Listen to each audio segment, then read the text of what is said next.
Okay, so here we are at the fifth episode of anime, manga, video games, and more news. And I have to say, for beginning of the week, Monday, not too much has happened, but there was an article containing there are a few stuff that's like Jujutsu, Square Enix, Rose of Versailles, and there is a voice actor. So just to start off everything, we're going to start off with Square Enix, which is actually pretty interesting. So we do know Square Enix does have their hands on not only video games but as well as manga. And the article reads that they are launching an English version of Manga Up, a manga website, and an app. So I never knew there was Square Enix was in charge of like a new manga website. I never even heard. I do know they sell manga on their own website, like Kingdom Hearts. I think Pandora Hearts as well, and some other few series. If you actually go on their website and go into their manga section, you will actually see the various series that they have legalized here in the States. So it says that the magazine contains new titles like Demons of the Shadow Realm and My Clueless First Friend.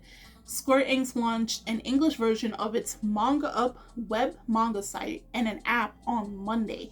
The service contains new manga such as the newly licensed Demons of the Shadow Realm by Hiromu Arakawa, also who did Full Metal Alchemist, and Taku Karamura's My Clueless First Friend, as well as previous licensed manga I just stated, including Full Metal Alchemist, the case study of Vantius Toilet Bound Hanako-kun, Monthly Girls Nozaki-kun, the Apothecary Diaries, Horimiya, and the Royal Tutor. If I remember correctly, the Royal Tutor I believe ended around last year or the year before. I did do the anime review back in 2017 of the series. They only had one season. They said that it actually Square Enix launched Manga Up for iOS and Android devices in Japan in January 2017. So 5 years later, now we got the English version of it. And I did see when I was browsing on Twitter before I went to go check out this article and read it to you guys, some people are saying that they're doing some censorship that's actually kind of ridiculous. Like the way it's being placed as censorship, even on a knee. On a knee. I might actually show like a screenshot or something that it was on a knee. I don't know if it was thinking it was looking at someone's behind or something, but the censorship so far, especially on the app version, it's kind of ridiculous right now. So they may have to fix that if they plan to license a lot of these series, knowing that it may have so-called censorship problems. So, I mean, it's good and everything, but that may be a problem for a lot of potential readers and consumers of this app. So, moving on to the next one. This one is with Jujutsu Kaisen. It was my favorite series of 2020, Can't wait till season 2 next year. So, the article is saying that Jujutsu Kaisen to arrive at Universal Studios Japan with special 4D episode. What do y'all mean by 4D? Like, in my face, I'm seeing a curse in my face. You want me to scream on the ride? Looking at a curse? Okay? In the entirely original 20-minute animation, Yuji Megami Nobara has secretly infiltrated a new branch of the Jujutsu High School opening in Osaka.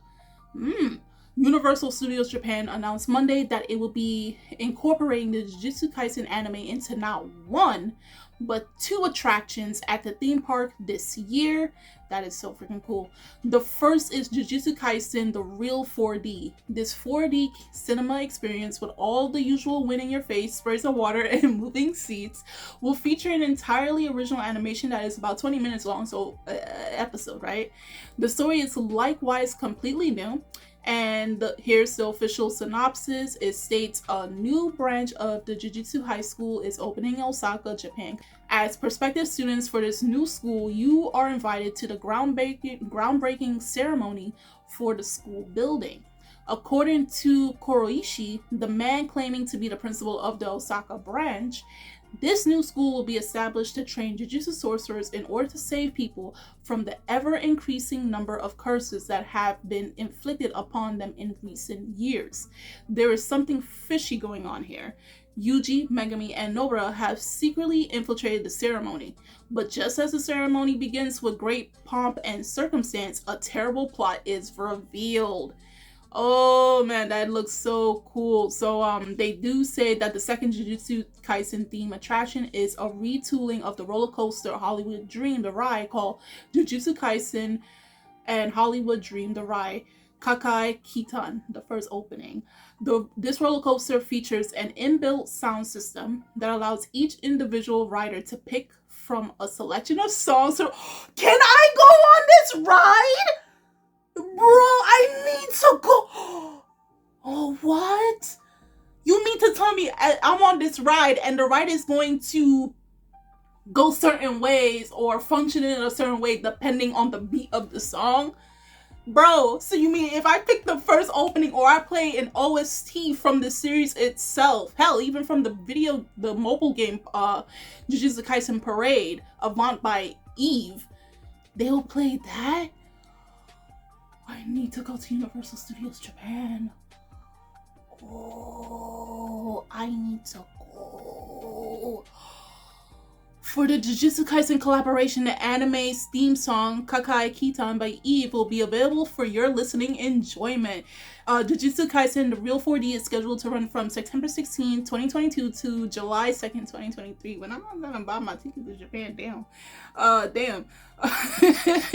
Jujutsu Kaisen and Hollywood Dream, the ride, Kakai Kitan, on the other hand, will only run from September 16 to January 18, 2023. So, anybody that is going to Japan this year, possibly going to next year, please do tell me how the rides go. Which songs will you pick personally to enjoy on these rides, and how excited are you to experience a 4D experience on this ride with Jujutsu Kaisen. So it's only going to be for a limited time, so if you go there, try to experience it, have fun with it, and you know, do it for me too. Do it for your girl Kimmy. Do it for me, okay? Only if I could be there. That sounds like a dope ride. Now, moving forward, this is actually a new anime that's actually going to come out next year. It is a horror manga series.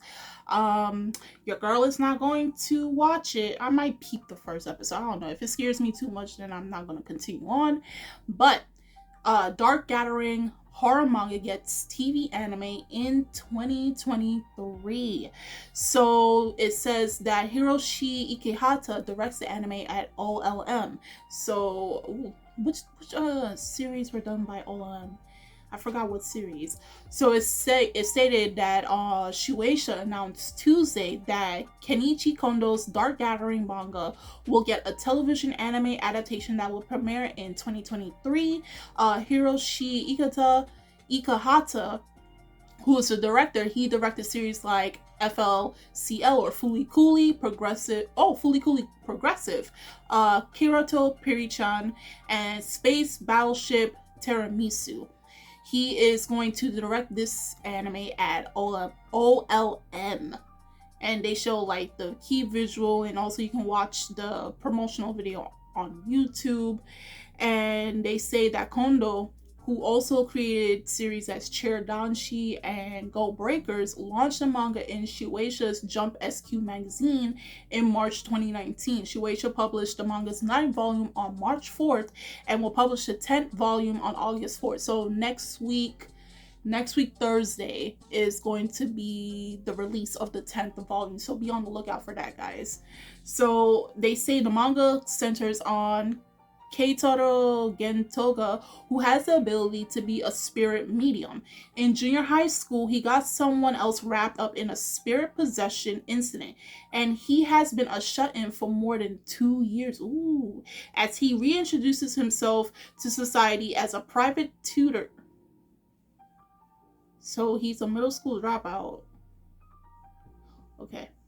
He meets a genius girl named Yayoi Hozuki. Yayoi is instantly able to tell that Kei Totoro has a skill as a spirit medium, and she invites him to go with her to a haunted location. The two then start their journey capturing evil spirits. So, to anybody who is a fan of Dark Gathering, how excited are you to hear that this series is finally getting anime? We don't know specifically if it's going to drop in winter of 2023, spring, summer, fall. We don't know as of yet, so more information will be updated and will be announced at a later time.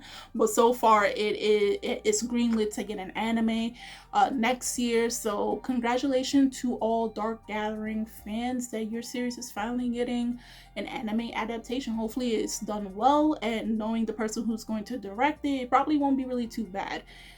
So next, this is all for a certain amount of people, certain people who loves Rose of Versailles.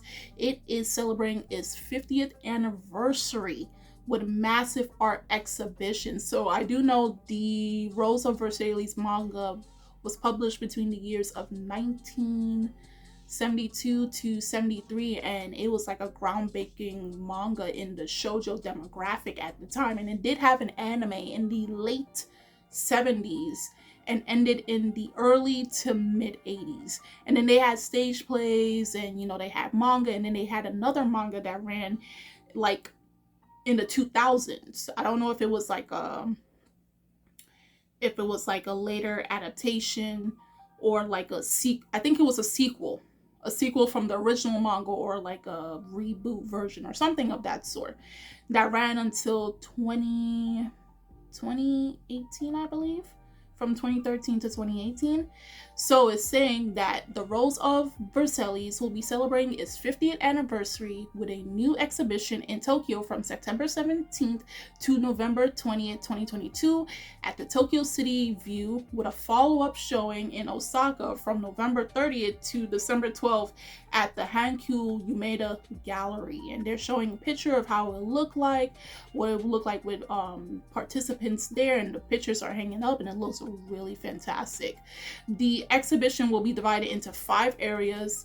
The first area will feature an introduction to the characters and basic story of the Rose of Versailles, and if I also remember correctly, this is loosely based off the real events that happened in France during the 17th or 18th century with some of the characters.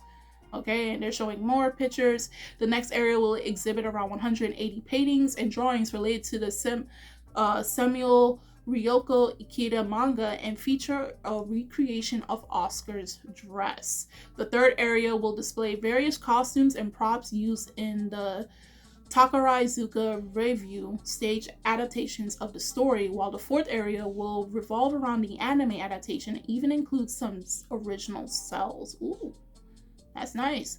And the final area, will be centered around the manga's legacy and include a collection of related products from across the decades.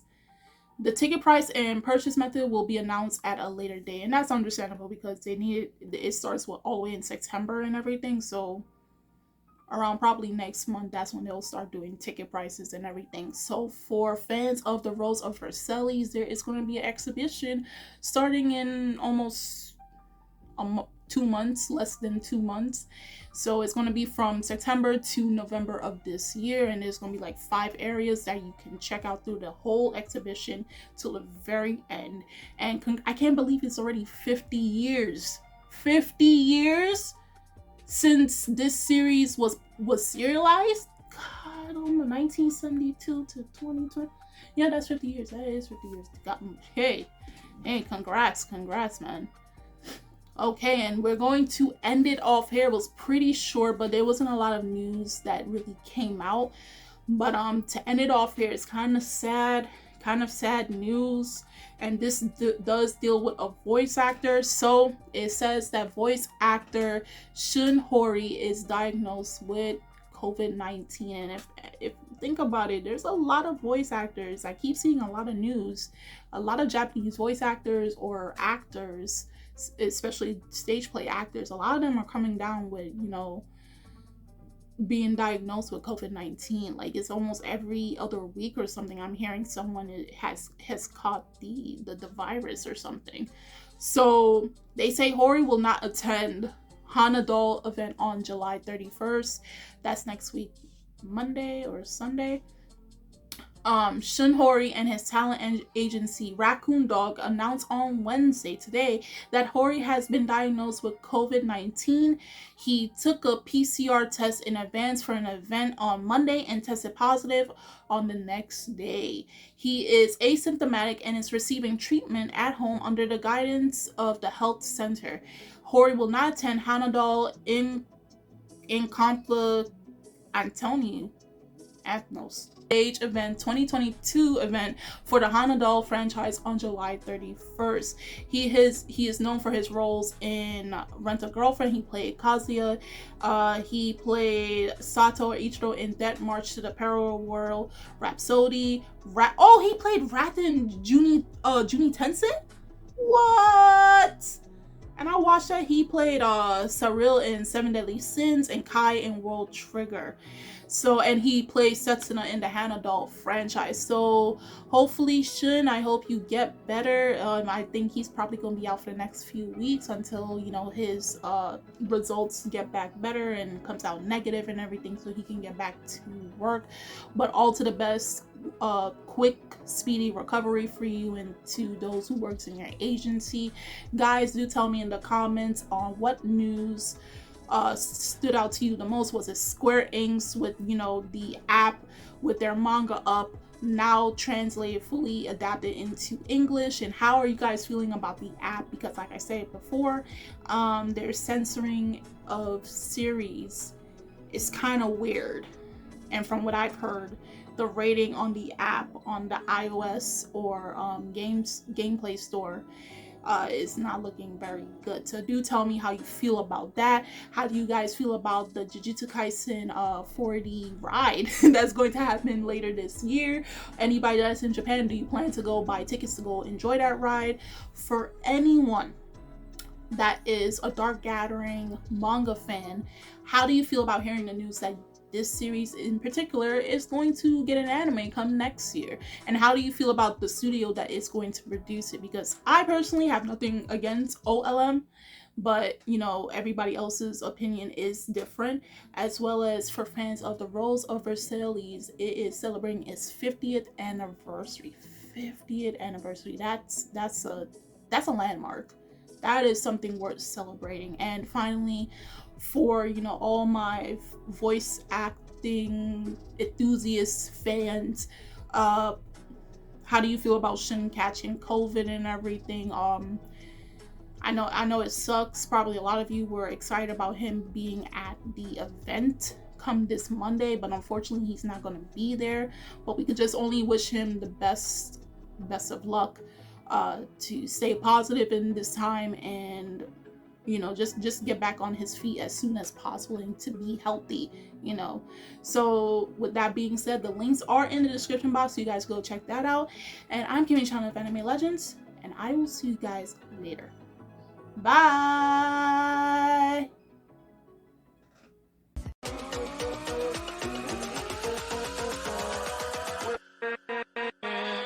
With